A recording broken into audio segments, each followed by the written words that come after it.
a esta charla. Un poco la idea desde la Iglesia Bautista y de Todos contra el Abuso Infantil, queríamos tomarnos un tiempo para reflexionar y repensar cómo estamos viviendo. ¿Está bien? Hay algunos datos que asustan a cualquier familia, a la población, y creo que es necesario que nos llamemos a reflexionar, a repensarnos, a ver cómo estamos viviendo y hacer los ajustes necesarios, cada uno en el rol que le toca ocupar, ¿no? Cada uno desde su lugar tiene que hacer los ajustes necesarios para que esta situación la podamos revertir entre todos. Es una charla de violencia de género. Invitamos a Daniela Dulac, que es psicóloga, que es de Venado Tuerto, una amiga. Después Carolina, que es abogada, y también la conocí hace poco, me la presentó Vero, así que, y bueno, vos tengo cara conocida, como puede ser, Iván, me debes un partido de fútbol, bien. Y lo tenemos ahí Iván, ahí que va a estar compartiendo también un poco con nosotros, y Vero. Así que bueno, esperamos que pueda ser un tiempo para reflexionar, charlar, hacer preguntas a los profesionales, ¿está bien? Muy bien, ¿comenzamos? Buenas noches, realmente es un placer y un privilegio poder estar aquí en este día, en esta noche. Bueno, yo no puedo hablar sentada. ¿Se ve bien de ahí? Bueno, perfecto. El tema por el cual Beto nos convocaba justamente era la violencia, y en específico la violencia de género contra la mujer.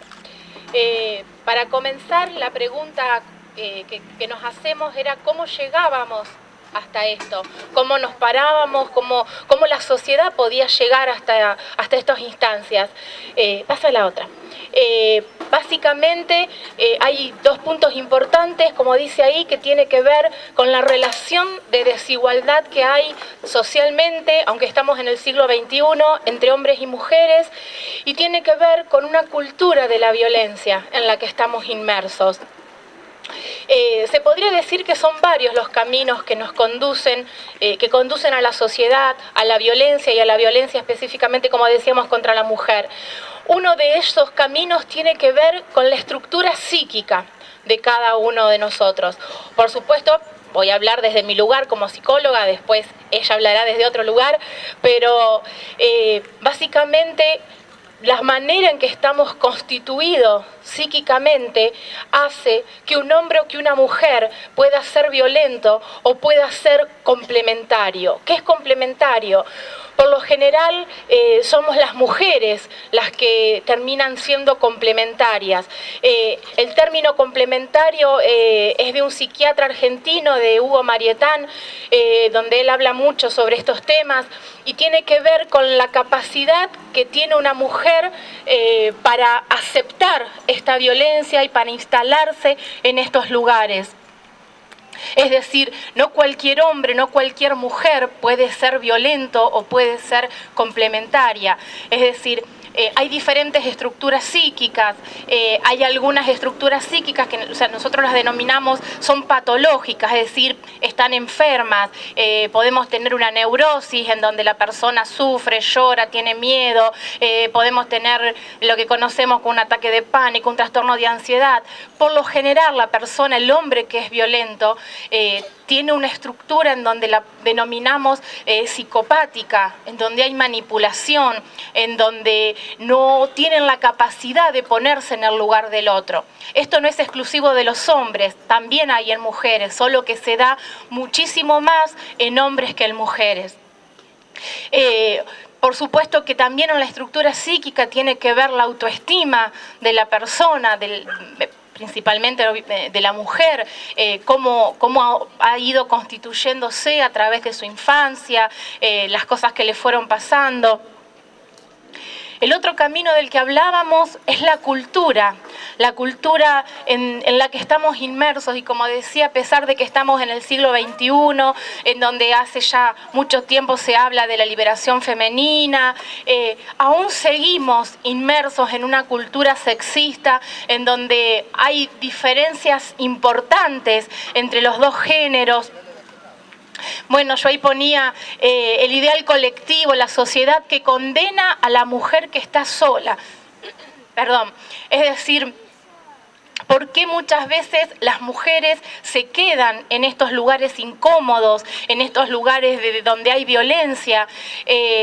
Muchas veces las mujeres se quedan justamente porque no tienen las herramientas para poder enfrentar, no solamente desde lo psíquico, como decía recién, sino también desde lo cultural, esta presión social de la supuesta necesidad que nos hacen creer de tener un hombre al lado a cualquier precio. Y mientras armaba el Power me acordaba que seguramente ustedes también se deben acordar de una obra de teatro que era No seré feliz pero tengo marido. Yo la fui a ver y recuerdo, era el hecho de decir, la pasaba mal, no estaban las cosas, pero ella siempre, la actriz decía, pero tengo marido. Entonces, esto nos hace a muchas mujeres quedarse en esos lugares que no son para nada placenteros, porque por supuesto que ninguna mujer se queda porque le gusta. ¿Cuántas veces hemos escuchado? Y si te pega y se queda es porque le gusta que le peguen. O sea, y por supuesto que nada menos cierto y valedero que esto. Sino que muchas veces tiene que ver también con preceptos culturales. Pásame para atrás, por favor. Como decía, muchas mujeres no tienen las herramientas emocionales ni psíquicas para enfrentar la presión. Y tiene que ver también con el concepto de amor que a algunas mujeres les fue inculcada, por eso hablaba de la autoestima, y en la autoestima tiene que ver con las creencias que las personas nos vamos formando acerca de nosotros mismos. Ahora sí. Bueno, esto es otra cosa cultural. Los que ya tenemos algunos años, tal vez las adolescentes no, pero quienes ya pasamos algunas décadas, hemos sido criados con estos cuentos, Blancanieves, La Cenicienta, La Bella Durmiente, todos cuentos en donde la pobre y débil mujer esperaba sumisa o dormida por una maldición que llegara el príncipe, el hombre que la salvara de esta maldición. Y esa es la palabra, que las salvara. Y no hay un hombre que pueda salvarnos de nada. En realidad, yo considero que hombres y mujeres somos complementarios, es decir, el hombre complementa una parte de la mujer y viceversa, la mujer complementa una parte del hombre, pero no tiene nada que ver con sentirse salvada. Y todos estos son preceptos que generación tras generación nos han ido inculcando, y todo esto ha ido haciendo mella en la mente, en la psiquis de las mujeres. Pásame. Bueno, como decía, otro camino tiene que ver con la crianza, y hablaba de la autoestima. Esto, por supuesto que la autoestima comienza en los primeros años de vida, se termina de asentar cuando el niño o la niña va al colegio, porque por ahí tenemos papás y mamás que nos dan una autoestima espectacular, nos alientan, están todo el tiempo diciéndonos cosas que nos sirven, que nos hacen bien, pero de repente nos topamos con maestros, nos topamos con compañeros, con alguien que nos pueda criar, que pueda estar con nosotros, que no nos va diciendo lo mismo que nosotros escuchamos en casa. Entonces ese chico, ese niño, esa niña, muchas veces es mucho más fuerte eso que escuchamos desde afuera. Y también va haciendo mella. Y por supuesto, cuánto peor si desde casa hay una humillación constante hacia esa criatura, sea un varón o una nena, por supuesto. Yo ahí ponía, la conducta violenta contra las mujeres se produce como patrones de conducta aprendidos y transmitidos de generación a generación. El niño o la niña crecen en un hogar donde se practica la violencia sobre ellos o sobre su mamá aprenderá a relacionarse de esa manera. Y yo ahí hablaba de lo que son los mecanismos de identificación, es decir, todos, cuando somos pequeños, hacemos una identificación de manera inconsciente, por supuesto, no es que elegimos conscientemente con quién nos vamos a identificar, además somos muy chiquitos, y se hace con papá o con mamá. Si tenemos un papá violento, es muy factible que se pueda hacer una identificación con ese papá y, por supuesto, en la adultez, esa persona, ese niño o esa niña termine siendo violenta. O que haga una identificación, por el contrario, con su mamá, que es la sumisa, en el caso de que estamos hablando, y entonces adopte como conducta, en sus años adultos, esta misma actitud. Pásame.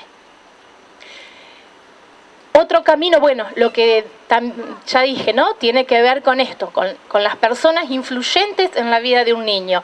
No tiene solamente que ver con la mamá y el papá, sino que tiene que ver con todas las personas con las que este niño o niña se relaciona y van formando y forjando su estructura mental. Pásame.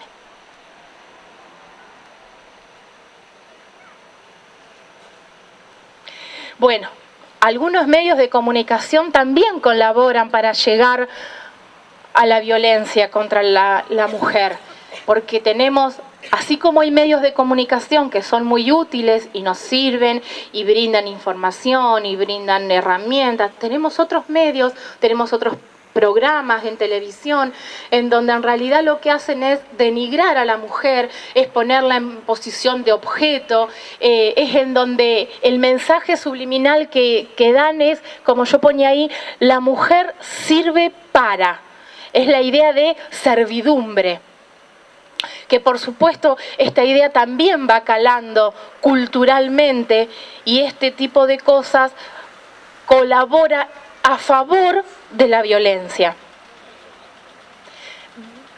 Vamos a definir algunos términos. A mí me gusta cuando hablo, por ahí puede ser redundante la definición, pero me gusta que todos entendamos lo mismo con respecto al término que estamos hablando. Porque a veces uno da por sentado, por obvio, algunas cosas que no son tan obvias.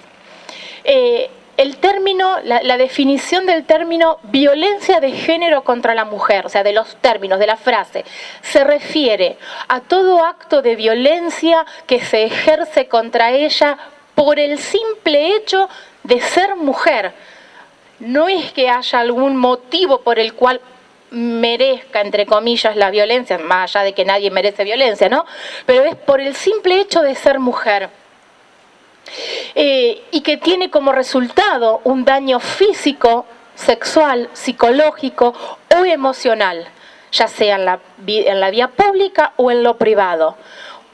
Porque vuelvo a repetir, aunque estemos en el siglo XXI, todavía hay muchas personas que consideran que lo que pasa dentro de las cuatro paredes no le compete a los demás. Que entonces yo puedo ejercer violencia contra la mujer, contra los niños, que total... esto es privado, acá nadie se puede meter. Y más allá de que tenemos lo que es la ley de la propiedad privada, y primero, las personas no son propiedad, y segundo, todo lo que ocasione un daño no tiene nada que ver con que sea privado o público. Sí, pásame.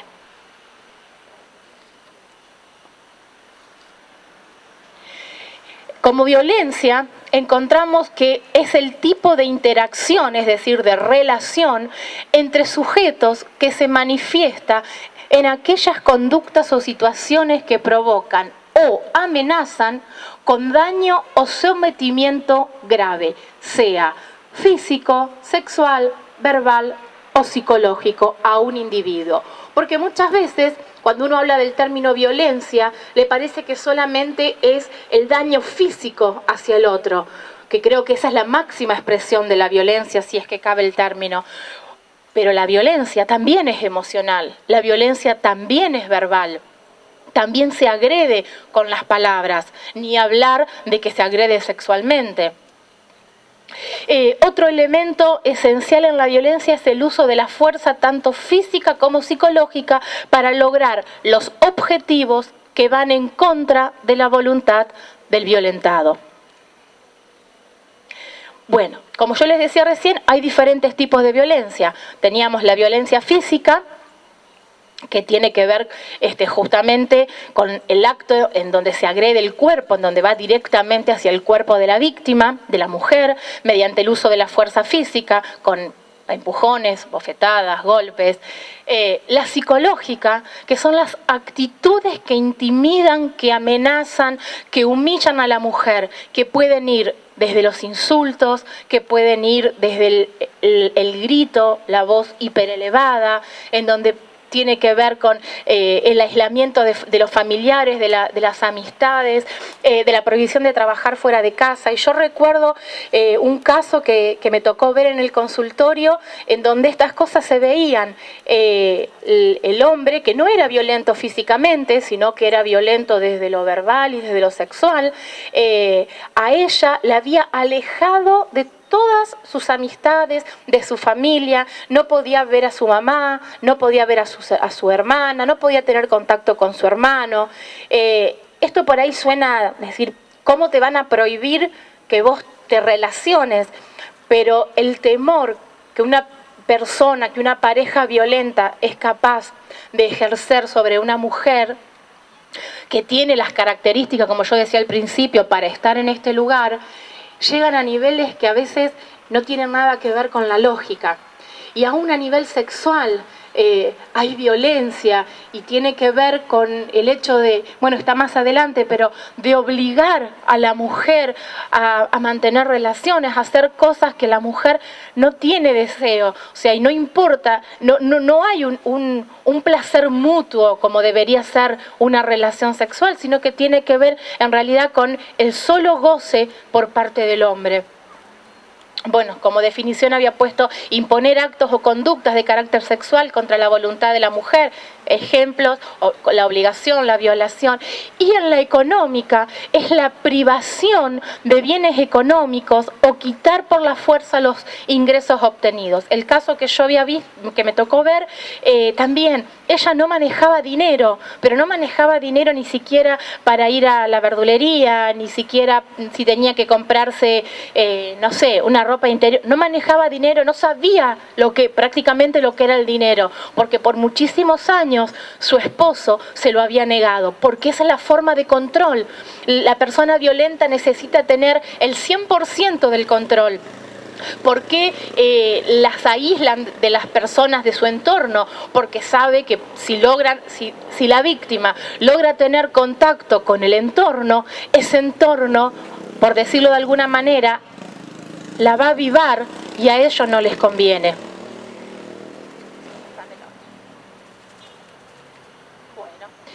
Algunas estadísticas que son realmente escalofriantes. Hay un pequeño videíto que dura menos de 1 minuto que fue pasado el año pasado cuando fue la campaña Ni Una Menos, pero que me pareció interesante para poder verlo.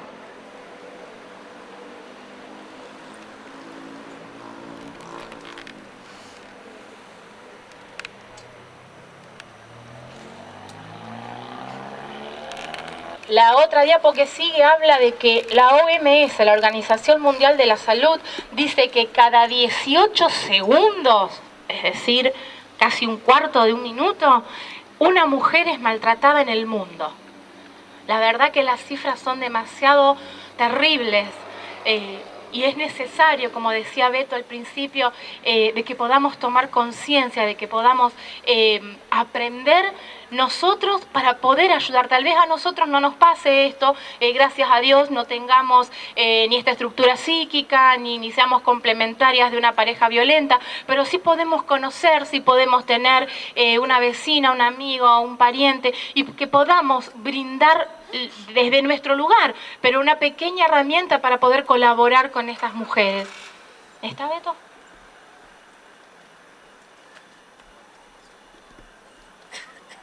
Bueno, no importa, las leo.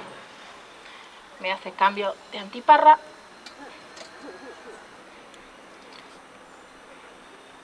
Porque después de los 40 ya no se ve tan bien. Si es que las tengo escritas.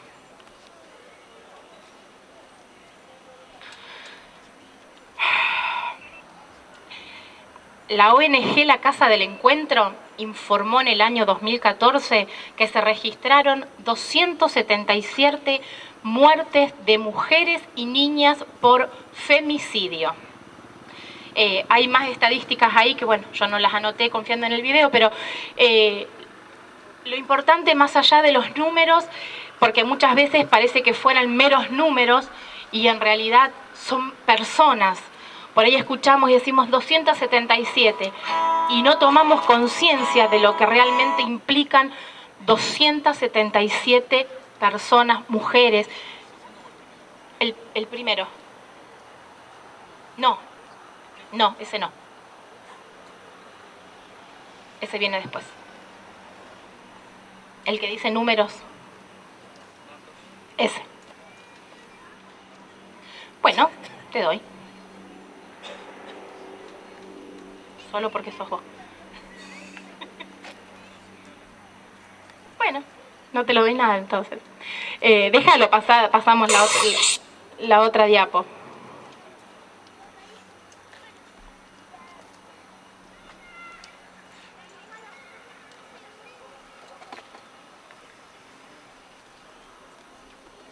O pone ese que habías encontrado ahí, que tiene que ver con que la violencia se aprende. Que como decía hace un momento, el niño, la niña va aprendiendo lo que va viendo en casa, lo que va viendo por parte del tutor, por parte de otras personas. Y este video lo ilustra de una manera importante.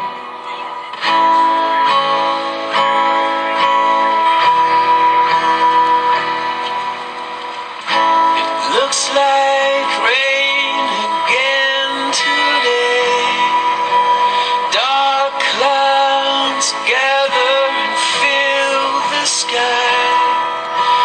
Don't know how to talk to you, just know how to say goodbye.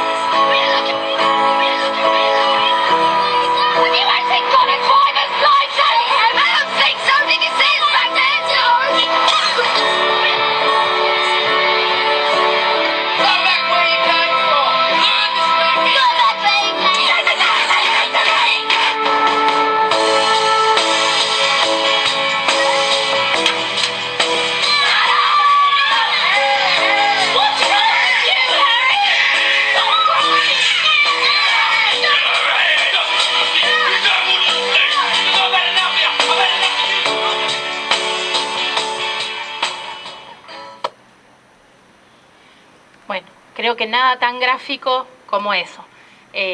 Y esto lo podemos ver, esto es violencia, pero creo que quienes tienen hijos lo pueden ver en la vida diaria, ¿no? Cómo ellos terminan imitando por ahí posiciones nuestras, cómo terminan imitando palabras o expresiones que usamos. La violencia también, de la misma manera, se aprende. Y yo quería terminar, porque ya me dijeron que me recontrapasé del tiempo que me correspondía, así que perdón, licenciada. ¿No? Bueno, abogada, doctora. Tiene que ver con... Cada 31 horas una mujer o niña es asesinada en Bueno, pásalo. Argentina por cuestión de género. Solo en 2014 ocurrieron 277 femicidios. Según estimó la Casa del Encuentro, en los últimos 7 años, 1.808 mujeres fueron asesinadas y 2.196 hijos e hijas quedaron sin madre. La provincia de Buenos Aires, por su densidad, registra el mayor índice de femicidios. Le siguen Salta, Córdoba, Santa Fe y Santiago del Estero. Según la Oficina de Violencia Doméstica de la Corte Suprema, subió entre 2014 y 2015 un 40% la cantidad de denuncias. Cada 31 horas Cuando yo veía este video decía, qué triste, Santa Fe está dentro de las provincias, o sea, estamos dentro de las provincias en donde hay mayor cantidad de violencia de género contra la mujer. Bueno, como decía, quiero terminar porque si no me van a cortar la electricidad para que deje de hablar. ¿Qué podemos hacer con todo esto? O sea, hasta acá es información, es teoría, es poder tomar conciencia de algunas cosas, pero puntualmente, concretamente, ¿qué podemos hacer? ¿Podemos hacer algo? Y sí, yo soy una convencida que lo que podemos hacer se llama prevención, porque con la prevención podemos evitar muchísimas cosas. Si nosotros, como bueno, iba diciendo a lo largo de la charla, podemos a los niños empezar a inculcarles, empezar a enseñarles lo que no está bueno, podemos empezar a enseñarles que ellos traten a los demás como quieren ser tratados, como decía al final del videíto. Si podemos enseñar a las niñas, le podemos enseñar desde que son chicas, de que tienen que aprender a que no se dejan pisotear, como se suele decir, por nadie, que no tienen por qué tolerar ningún tipo de violencia, de ninguna índole. Si les enseñamos más tarde, cuando son adolescentes, que tienen que seguir estudiando, si tienen la posibilidad, formándose en algo mínimo, aunque sea, en un oficio. ¿Para qué? Para que no necesiten depender de la entrada económica de un hombre, porque lamentablemente yo he visto en el consultorio muchísimos casos de violencia en donde la mujer se queda en ese lugar, más allá de, como hablé, de la estructura psíquica y de un montón de situaciones. Se queda porque económicamente no tiene los recursos, no tiene la posibilidad de conseguir un trabajo para poder sustentar a sus hijos. Entonces le he escuchado decir: pero si yo me voy me van a sacar a mis hijos porque yo no los puedo mantener. Entonces, si nosotras logramos que las adolescentes, cuando están estudiando, entiendan la importancia de seguir estudiando, de seguir capacitándose, de poder ser independientes en el momento en que tengan la edad para hacerlo. Si querés ir pasando, bueno, todo esto que yo voy diciendo, pasala. Bueno, pasá después el videito, lo ponemos al final. Bueno, es lo que decía recién. Pasa. Es necesario cambiar el modelo de familia que por ahí estamos acostumbrados por la tradición, ¿no? En donde el papá es el único que tiene la autoridad, el papá es el que solamente sale a trabajar y no se encarga de ninguna otra cosa más que de llevar plata a la casa, que está perfecto. Pero hoy en día y hace mucho tiempo las mujeres también trabajamos, y aunque no trabajen afuera, trabajan adentro, y está bueno que hombres y mujeres puedan compartir lo que es el cuidado de la casa. Por supuesto que cada familia tiene roles asignados para determinadas cosas, pero está bueno que los niños puedan crecer en un ámbito en donde no hay cosas que exclusivamente le corresponden a mamá y otras que exclusivamente le corresponden a papá, sino que nuestros hijos puedan ver que el papá puede ayudar y puede cocinar y puede cambiar al hermanito, y la mamá puede hacer cosas que también puede hacer el papá. Entonces va a ser diferente cómo vayan creciendo y cómo vayan siendo mañana estos niños, hombres y mujeres. Bueno, necesitamos a los niños enseñarle a respetar a las niñas, enseñarle desde el jardín que no está bueno la agresión, que no está bueno el pegarse, que por ahí es común que en salita de 3 se empujen, se peguen, y hasta por ahí parece gracioso, pero si desde esa edad, si desde el jardín, si los docentes comienzan a mostrar que eso no está bueno, si la familia acompaña, porque por supuesto no le vamos a dejar toda la carga a los docentes, ¿no? Y podemos enseñar esto, seguramente nuestros hijos van a crecer de otra manera. Necesitamos enseñar que los conflictos no se resuelven a los golpes, sino que se resuelven a través de la palabra, que se resuelven a través de tratar de hacer acuerdos. Bueno, obviamente pasa que es necesario que el ejemplo empiece por casa. Ya termino, Beto. Bueno, esto tiene que ver, bueno, y yo lo decía, pasa la otra. Pásala. En la adolescencia, además de reforzar los aspectos señalados en la infancia, sería importante incidir en una orientación profesional no sexista, es decir, no hay carreras, o no debería haber carreras u oficios que son solo para hombres o solo para mujeres, sino que mujeres y hombres pueden estudiar o pueden capacitarse en lo que les guste, en lo que deseen. ayudarlos en una educación afectiva y sexual integral que les pueda ayudar a vivir sus relaciones sentimentales, sus relaciones amorosas de una forma plena e igualitaria, en donde justamente no hay uno más arriba que otro. ¿Qué hacemos con los adultos, con los que ya nos formamos? Y bueno, nos podemos reeducar, podemos empezar a cuestionarnos si estaba bueno eso que nos enseñaron, si realmente esta diferenciación que nos separa con los sexos en vez de unirnos es realmente así. Y creo que la toma de conciencia, que las campañas que se hacen, que eventos como estos nos ayudan a replantearnos si está bueno o no. Si está bueno, buenísimo, compartamos lo que tenemos y lo que sabemos y lo que hemos aprendido. Y si no está bueno, empecemos a hacer algo para poder modificar. No sé si queda otro. Bueno, antes de terminar, pasa el videíto, que tiene que ver con que justamente si las adolescentes empiezan a entender, o si las jóvenes empiezan a entender que la violencia, el hecho violento no ocurre de un momento para otro, sino que el hecho violento se va formando. Si en el noviazgo la chica se empieza a dar cuenta, le empieza a hacer ruido que las formas en que tiene el muchachito no tienen que ver con el amor, y puede salir a tiempo, seguramente no va a terminar en un hecho violento concretamente. Y el videíto este habla un poquito de eso.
Esta es una propaganda que seguramente muchos de ustedes también deben haber visto, pero realmente, si hay maltrato, si hay golpes, porque antes hubo maltrato. Frenemos a tiempo el maltrato, enseñemos. Creo que nuestra mayor tarea es enseñar que se puede frenar a tiempo el maltrato para no terminar en lo otro.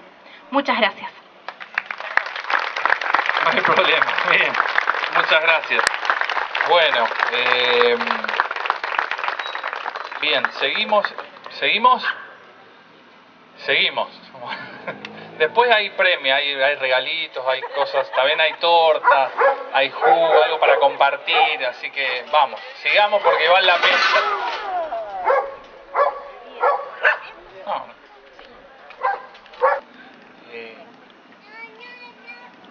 Seguimos. Sí, uno que sostenga un pie y el otro que se quede por ahí también para ayudar a que no se huele. Gracias. Gracias. Bien.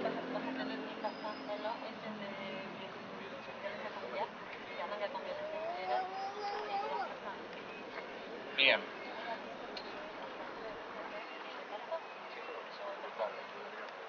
Bien, continuamos.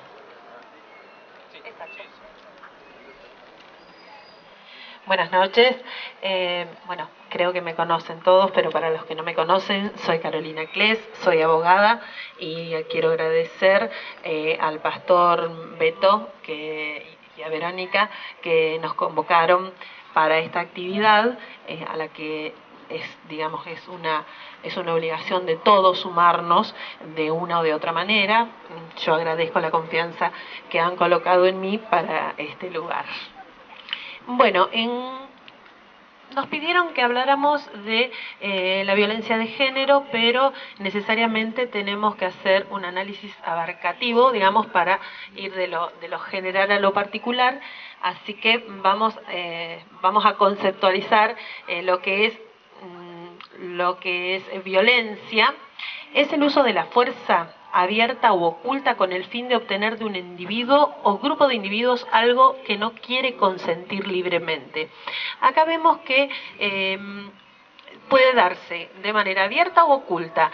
Acá es donde nosotros muchas veces encontramos lo que es la violencia psicológica o el hacer, digamos, cómo se logra muchas veces que otro haga algo que no haría libremente. Hay un agresor, hay un motivo y hay una víctima. Sí, tengo. Sí. No, está bien. Para analizarlo es necesario efectuar una mirada en las instituciones, de la sociedad histórica. Es decir, no podemos analizar solamente una familia o un individuo para analizar qué es lo que nos está pasando cuando hay violencia en una sociedad. Tenemos que mirar un poquito para atrás. Y nuestra misión al mirar un poquito para atrás es mirar un poquito cómo están conformadas nuestras instituciones, de dónde venimos, no solamente el tipo de nuestros antecedentes, sino cómo fuimos formándonos. Tenemos que hacer foco en las pautas que hemos ido aprendiendo, principalmente en la familia. Lamento mucho decir esto, pero hay que hacer una autocrítica porque los individuos y los sujetos violentos salen porque algo... Coincido acá con quien me precedió, salen de familias donde se ha tolerado la violencia o donde se ha aprendido. Es decir, hubo un fracaso en las pautas de aprendizaje. Ahora sí vamos concretamente a lo que es violencia familiar o violencia doméstica. Son términos que se han utilizado de manera indistinta para considerar prácticamente lo mismo. Lo único, la diferencia sustancial es que familiar es más abarcativo, abarca no solamente lo que ocurre dentro del ámbito del hogar, dentro de intramuros, sino solamente también entre personas que integran un mismo grupo familiar, tal vez como en línea ascendente, descendente, colaterales, hasta puede darse que se mantenga la violencia entre parejas divorciadas, separadas, que ya no conviven, y ahora, bueno, lamentablemente vemos que también se empieza a manifestar la violencia antes de la construcción de una familia en el noviazgo. Bueno, según el Consejo de Europa, violencia familiar, digamos, se considera violenta toda acción u omisión. Es decir, puede ser el hacer o el no hacer. Muchas veces vemos que el ignorar al otro, el no hacer lo que debe hacer un miembro de la familia por otro, sobre todo quienes tienen las obligaciones son los padres sobre los hijos. A veces no educar, no enseñar lo que tenemos que enseñar, termina generando un daño en el desarrollo de la personalidad a uno de los miembros de la familia, o a veces es peor y es hacia todos los miembros de la familia. Acá encontramos, digamos, como todo abogado, no puedo evitar pasarlo por alto, el daño que se ocasiona, digamos, hay sujeto activo, sujeto pasivo, y el daño en la personalidad. Son daños irreparables, generalmente. En la problemática tenemos que analizar que la encontramos entre el maltrato infantil y el maltrato marital. Es decir, los sujetos más vulnerables de toda familia son los niños o son las mujeres. Son las más serias disfunciones de familia, y la forma patológica en que la comunicación humana se desarrolla en estos grupos puede darse a través del rechazo, es decir, no te quiero, sos feo, sos fea, sos un burro, ese maltrato que se da, el rechazo hacia el otro, la descalificación o la desconfirmación. La desconfirmación es el otro no existe, a tal punto no existe, no me interesa, eso también causa un daño. No es lo mismo agresión que violencia. La agresión es un mecanismo de supervivencia que la vamos a encontrar muchas veces en todos los actos de todo ser humano. El tema es que la agresión, nuevamente, hacemos hincapié en el rol de la familia. Como familia tenemos que controlar la agresión para que no se transforme en violencia. No todas las familias lo consiguen, no todas las familias logran colocar el límite o se distienden los límites y hay demasiada tolerancia y se transforma en malos tratos, lo cual genera situación de crisis. No todas las situaciones de crisis son las que merecen atención, sino solamente cuando nos encontramos frente a la violencia crónica, que es la que llega a los consultorios o a los estudios jurídicos o a los tribunales. Es importante que desterremos los mitos que hay sobre la violencia familiar, porque hacen muchísimo daño y no permiten el abordaje del problema en sí. Algunos conceptos ya fueron expuestos acá anteriormente y es: a la mujer le gusta ser victimizada. Muchas veces escuchamos que dicen, le gusta, está por así porque le gusta, y eso yo ya lo escuchaba de la época de mi abuela, que decía la mujer del milico, le llamaba. No sé por qué. Yo digo, ¿qué? Los milicos eran todos malos, ¿viste? Pero le decían la mujer del milico porque se dejaba pegar. Otro mito es el...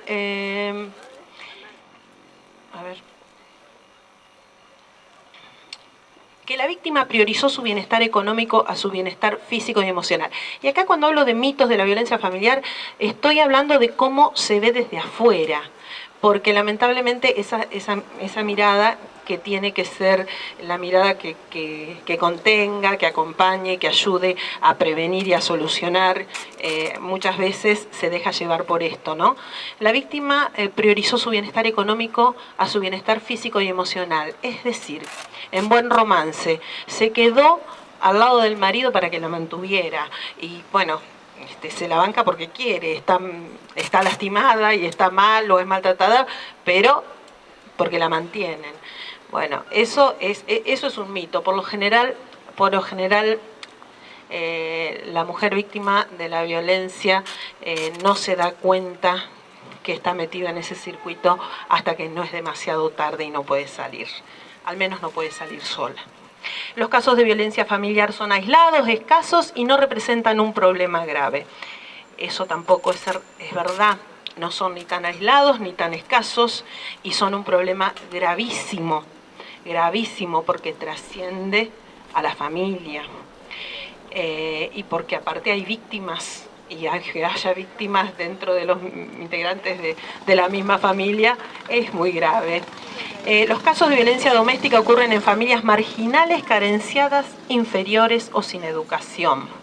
También es mentira, sucede que por lo general cuando no ocurre en familias marginales, sino que ocurre en familias que tienen educación, que se oculta mucho mejor, el médico no es el médico del hospital el que asiste, por lo tanto no denuncia, en la escuela no es lo mismo que sea en la escuela, perdón, no son preconceptos, pero no actúa de la misma manera la escuela privada que la escuela pública ante ciertas situaciones. Hay una mirada complaciente de la sociedad que acompaña y que todavía, primero hice un poquito de hincapié en la necesidad de que la familia se haga cargo. Ahora digo, son las instituciones también las que tienen que hacerse cargo de tomar otras actitudes. Hay amores que matan, no, el amor no mata, no es amor el que mata. La víctima algo hizo, por ahí nos encontramos con que es común. ¿Por qué te pegó así? A ver, ¿por qué te pegó así? Eso, ¿cómo vamos a preguntar? No hay motivo que justifique que te haya pegado así. ¿Por qué algo hizo, no sé cómo se habrá comportado en la calle, no habrá atendido al marido como tendría que atenderlo, no habrá hecho la comida a tiempo, es sucia, no tiene la casa limpia. Eso es la mirada de afuera típica. Nuevamente, es la mirada social que no colabora. La violencia doméstica es producto del alcohol y de las drogas. Tampoco es verdad. El alcohol y las drogas no son buenas, pero la violencia tiene otro origen. Esto puede agravar, el alcohol y la droga puede agravar la situación, pero el violento, la mayoría de las veces, es violento estando sobrio.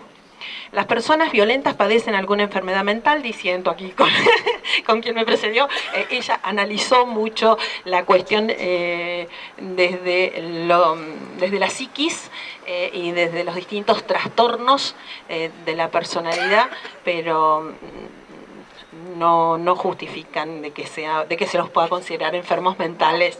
Perdón, más allá de que nadie es porque sí, pero la violencia no es una enfermedad mental, sino que en realidad la manipulación, el manipulador, el psicópata, tiene una problemática. Pero como no hay conciencia de enfermedad, es imposible que cambie. Bueno, nos pusimos de acuerdo. La violencia doméstica es producto de la pobreza. La violencia doméstica es producto de la pobreza, el subdesarrollo y el desempleo. Pueden agravarlo, la pobreza, el desarrollo, el desempleo pueden agravar situaciones de violencia, pero no van a ser generadores. Digamos, no es lo mismo estar en crisis que cuando está todo bien. Lógicamente por ahí hay algún agravamiento, de la misma manera que con el alcohol y las drogas, pero no son el origen. Ahora sí vamos en concreto a lo que es la violencia en la pareja. La violencia en la pareja generalmente es invisible hacia los demás y cuando surge hay ya daños graves físicos o psicológicos. Durante mucho tiempo la violencia en la pareja es invisible porque se oculta. Porque es justificada por los miembros de la pareja, que lo explicó mucho mejor Daniela.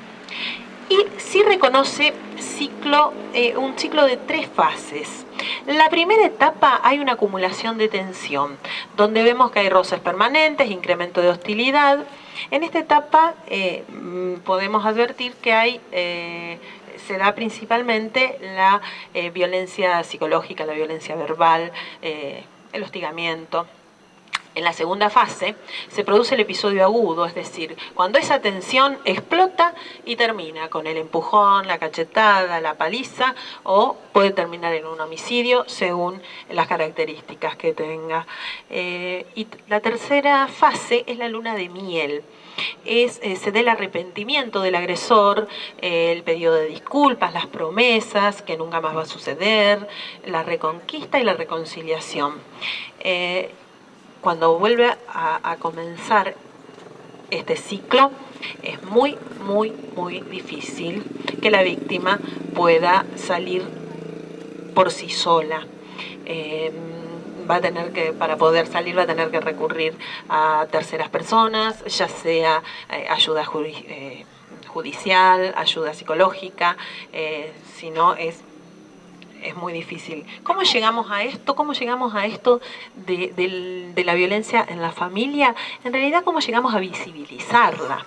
Se comienza a visibilizar a partir de los años 70, cuando deja de ser visto lo que ocurre dentro del ámbito familiar porque se produce algún daño, como algo privado, y comienza a ser considerado un problema social y el Estado comienza a tomar intervención. En esto contribuyó mucho la criminología, porque es cuando comienza como ciencia la victimología. Empiezan a estudiar el interés en la víctima. Esta época coincide con la nueva posición que tomó la mujer en la sociedad. En los años 70, las mujeres empezaron a ocupar distintos lugares, a tener una participación mucho más activa en los gremios, en los distintos ámbitos de la sociedad, ¿no? Y se comenzó a considerar al niño como un sujeto de derecho. A partir de ahí A partir de ahí comienzan los instrumentos legales que comienzan a reconocer los derechos. No es casualidad que en el año 1979 Naciones Unidas haya firmado la Convención sobre la Eliminación de toda forma de discriminación contra la mujer. Esto fue producto de lucha de muchísimas mujeres para que se reconociera como derecho fundamental humano, como derecho humano fundamental, a la mujer como un sujeto de derecho independiente. De la misma manera, se tuvieron recepción en la legislación nacional. La OEA también, en el año 94, ahí sí se dicta la Convención Interamericana para prevenir, sancionar y erradicar la violencia contra la mujer. La Convención de Belén do Pará es considerado un instrumento jurídico esencial porque es el primer instrumento escrito donde se reconoce que hay violencia contra las mujeres. Es increíble, pero recién en el año 94 un documento internacional lo hace. De la misma manera tenemos estas dos convenciones tan importantes, tienen su recepción en la legislación nacional, y a nivel provincial, para lo que es la problemática de la violencia familiar, existe la Ley 11.529, que es la que se utiliza habitualmente cada vez que una mujer una institución hace una denuncia relativo a violencia familiar. Habitualmente acá se utiliza el Centro de Atención a la Víctima, el Centro de Orientación a la Víctima, que es la Policía de la Mujer, la Comisaría de la Mujer, pero la denuncia puede ser realizada no solamente en ese lugar, en un espacio policial, sino también en un espacio judicial, que puede ser el Ministerio Público Fiscal o cualquier otro juez que termina interviniendo el juez de familia. El trámite es reservado. ¿Por qué es importante hacer hincapié en esto? Porque muchas veces las instituciones o las personas que están a cargo de escuelas, de hospitales, tienen la obligación de realizar una denuncia, no solamente, digamos, tanto sea una violencia contra la mujer o violencia contra niños, y tienen el derecho de que no se conozca su identidad para preservarlos, precisamente porque estén ejerciendo una maestra, un directivo, un médico que hace una denuncia, tiene que verse preservado.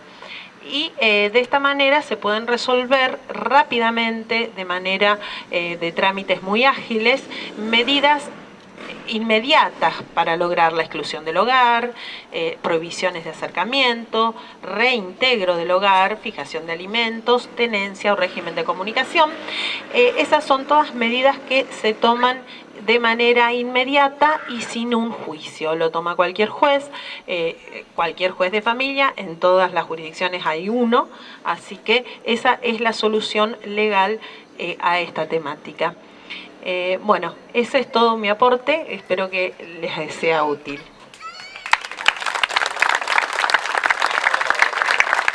Muchas gracias, Carolina. Muy bien. Ya estamos concluyendo, ahora le paso al padre. Bueno. Hola, hola. ¿Se escucha bien este? No, hace ruido. Hola, ahí está. Buenas noches. Como le agradezco a Beto por haberme invitado. Cada uno hizo su aporte. Bueno, yo agrego algo más a mi presentación, y es que lo más importante que tengo para decir de mí mismo es que soy la voz, pero lo más importante es la palabra. Es Jesús de quien vengo a hablar. Bueno, cuando Verónica me llamó y me dijo el tema que tenía que tocar, ¿cómo llegamos a esto? Responder a esa pregunta.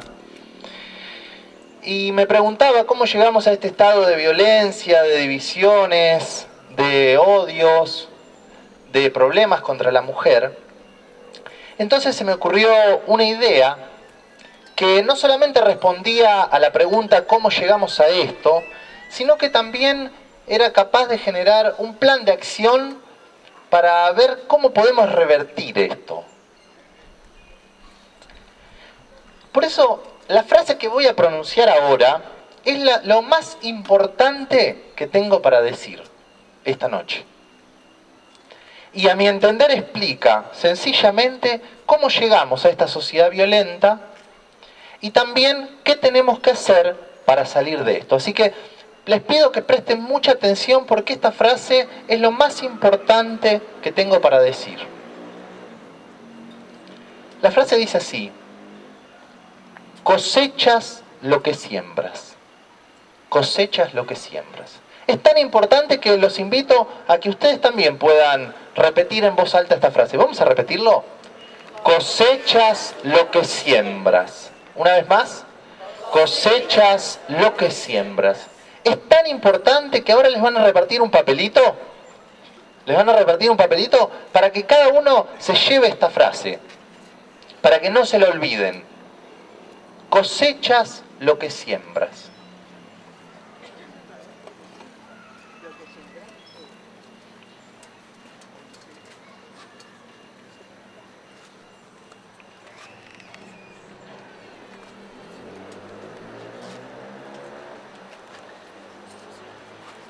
¿Todos tienen el papelito?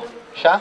Entonces lo más importante que tenemos para decir es eso que tienen en su papel. Cosechas lo que siembras.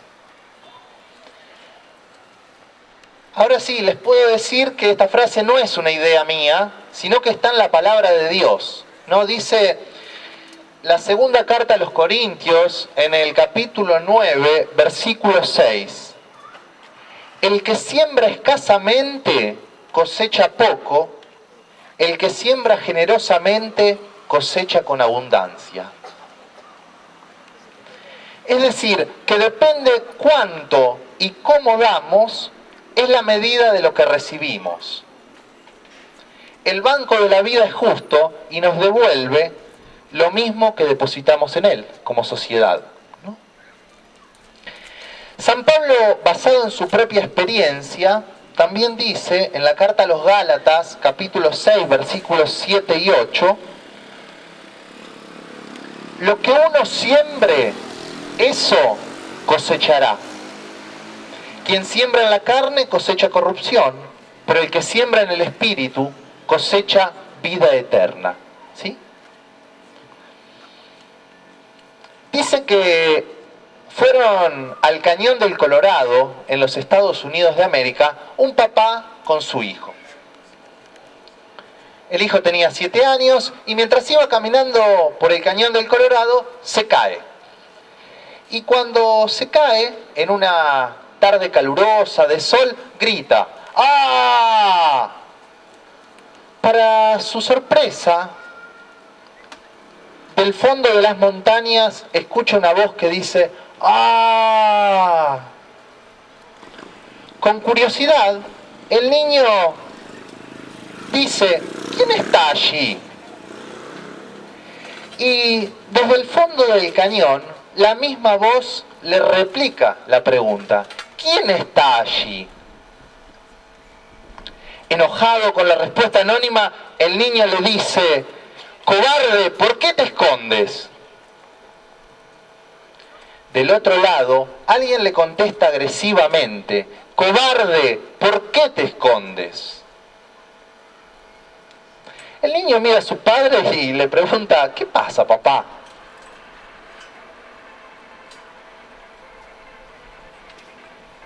El padre sonríe y le dice: hijo mío, presta atención. Entonces le grita a la montaña: te admiro. Y desde el fondo del cañón, una voz varias veces le repite: te admiro, te admiro, te admiro. De nuevo el hombre grita: eres un campeón. Y desde el fondo de la montaña, la voz le dice: eres un campeón, eres un campeón, eres un campeón. El padre mira la montaña y susurra bajito: te amo. Y la voz, desde el fondo de la montaña, le dice: te amo, te amo, te amo. El niño está asombrado, pero no entiende nada. Entonces el papá lo mira a los ojos y le dice: la gente lo llama eco, pero en realidad es la vida. Luego añade: te devuelve cuanto le dices o haces. Te devuelve cuanto le dices o haces. Te devuelve cuanto le dices o haces. Te devuelve cuanto le dices o haces, responde el cañón.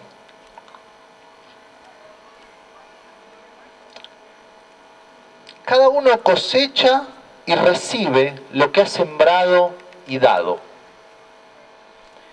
Si anhelas más amor en el mundo, siembra amor a tu alrededor. Pero si deseas poco amor, siembra poco. Si esperas felicidad, da felicidad a los que te rodean. Si quieres bendiciones y sonrisas, sonríe y bendice. Si te gusta cosechar desprecios, desprecia. Si deseas bienes materiales, compártelos. Si buscas amigos, hazlos. Si en cambio preferís la soledad, encerrate en vos mismo. Si te interesa un mejor ambiente ecológico, siembra un árbol y no contribuyas al sobrecalentamiento de la tierra.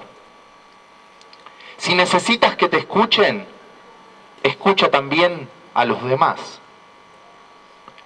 Si procuras buena salud, cuida tu alimentación y tu forma de beber. Si quieres una mejor familia, atiéndela. Si hasta el día de hoy has estado cosechando soledades, enfermedad, tristeza, traiciones, no culpes a otros. Mejor revisa tu morral para identificar las semillas que has estado sembrando y cambia las semillas si es necesario, para que pronto, muy pronto, puedas cosechar frutos abundantes y permanentes. Los invito a levantar la mano derecha y a ponerla sobre el corazón. ¿Sí? Abundancia. Mucho amor o resentimiento. Mucha esperanza o confianza. Poca salud y amistad. Cada vez que sembré vientos, coseché tempestades. Cuando sembré paz, me regresó con altos intereses. Si espigo corrupción y muerte, es porque antes invertí en la carne.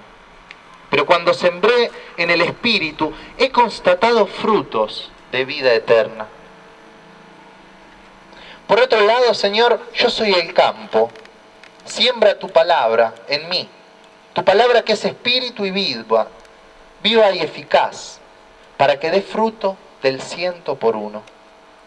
Señor, que el eco de tu espíritu, que sopla como quiere, multiplique con creces la vida en abundancia que tú siembras en mi corazón. Amén.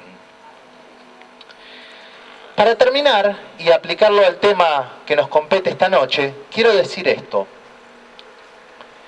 Si queremos saber cómo llegamos a esto, tendremos que revisar bien qué estamos sembrando en nuestras familias e instituciones. Y si queremos revertir esto, tendremos que pensar primero qué queremos cosechar. ¿Cómo me gustaría que fuera mi familia? ¿Cómo me gustaría que fuera la sociedad? ¿Cómo me gustaría que fuera el mundo que le dejo a mis hijos? Y entonces sembrar eso mismo.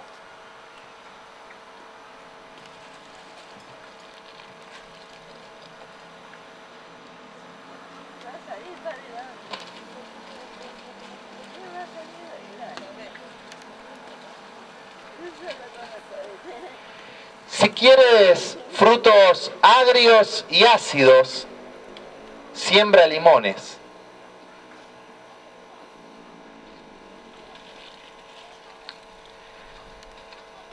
Pero Pero si deseas frutos dulces y apetitosos, siembra naranjas. Cosechas lo que siembras. Que Dios los bendiga y que tengan buenas noches.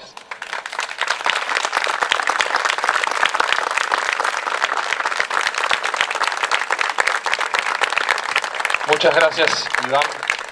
Gracias. Bueno, ¿sí? Bueno, primero agradecer que estén acá. Fue muy importante para nosotros porque hace tiempo que venimos trabajando con el pastor Roberto. Queremos un cambio en la sociedad, en las familias, en todos. Considero que es importante, principalmente personalmente, es lo que quiero y lo que me gustaría.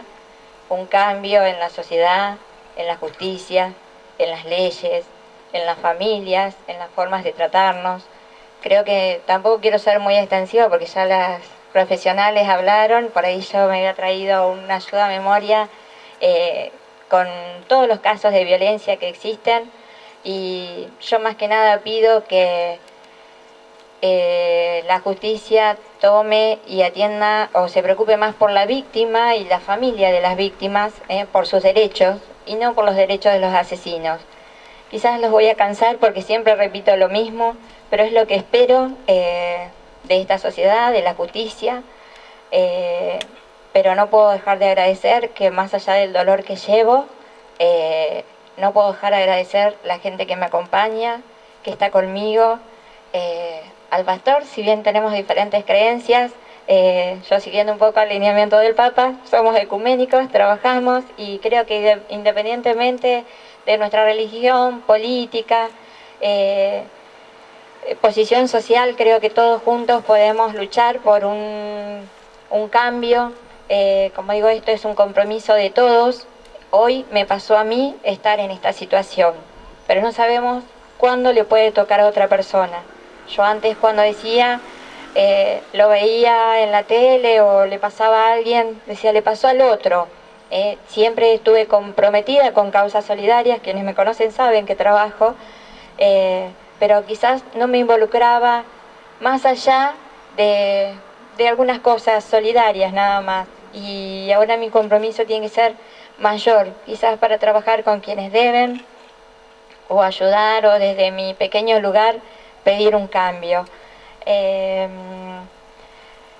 Uno de los cambios que hay acá en Rufino, se va a abrir una oficina de violencia. Acá está el fiscal Clavero, a quien le agradezco que esté con nosotros. Dado las razones de tiempo no pudieron armar, sino la idea era estar ya repartiendo folletos de cómo va a trabajar la oficina. Las víctimas van a tener atención jurídica y psicológica, ¿verdad? Entonces eso es muy importante, porque por ahí, como decían hoy acá las profesionales, a veces la víctima se queda con su agresor porque no sabe dónde ir o con quién estar o quién la puede ayudar. Creo que si nos comprometemos todos podemos ayudar. Denunciar cuando vemos un caso de violencia no es fácil, porque como decía recién, siempre decimos no te metas o no me comprometo, total le toca al otro. Escuchamos una situación de violencia y no la denunciamos y siempre se pelean o es así. No, no es así, no es normal. Si escuchamos, es cierto que a veces se escuchan gritos y que a veces hay personas que elevan más la voz, pero creo que somos conscientes y sabemos reconocer cuando es un grito, digamos, de enojo. Normal no es que sea normal el enojo, pero sí cuando es de agresión, de violencia. Denunciemos. Yo quizás hoy podría tener a mi hija si lo hubieran denunciado, o quizás no, pero sí es importante comprometernos y ayudar y estar presente en todas las cosas.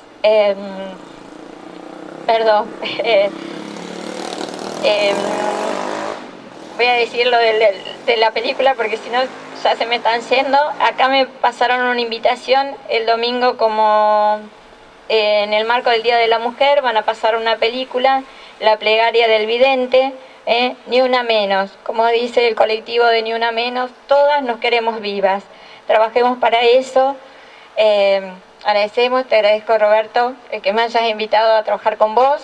Es un proyecto que pensamos seguir haciendo durante el año, con distintas actividades en la medida que podamos, pero para ir trabajando por un cambio, agradecemos a los profesionales, a la municipalidad y a todas las personas que de una u otra manera nos ayudaron en este proyecto un poco loco y nos parecía que no íbamos a tener convocatoria, pero les agradecemos, mil disculpas si se extendió el horario más de lo que pensábamos, pero creo que vale la pena y es importante que todos estemos y empecemos a trabajar por un cambio.